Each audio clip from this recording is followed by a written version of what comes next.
So, I was paralyzed.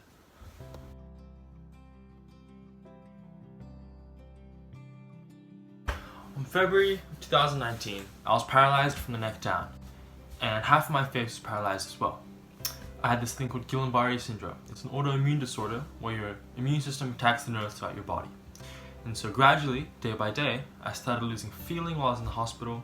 Eventually, all the muscles in my body shut down, as well as my lungs. And so I had oxygen tubes helping me breathe.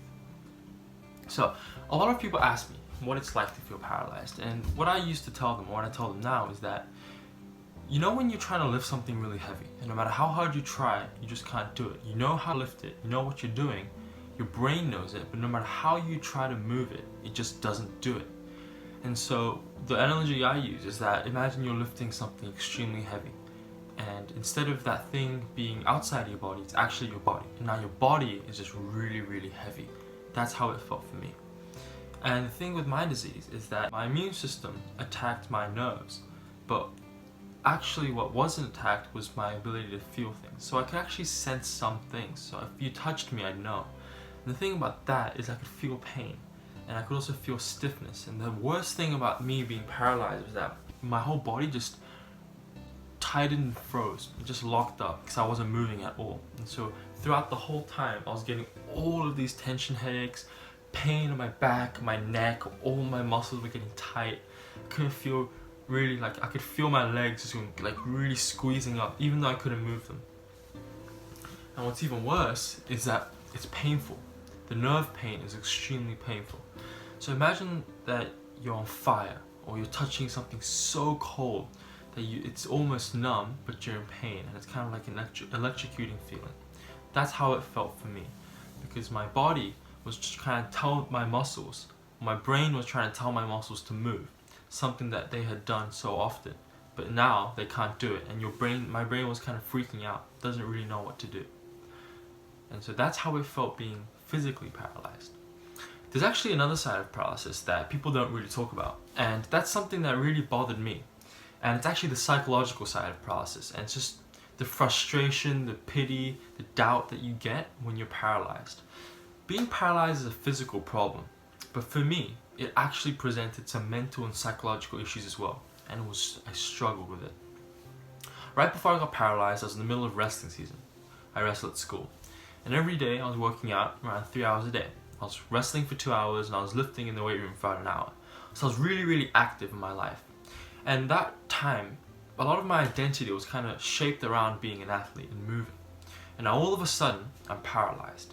And everything that I think that I can do, and everything I feel that I have a right to, like moving my hand, eating, going to the toilet, all these things that I thought I had every right to, suddenly got taken away.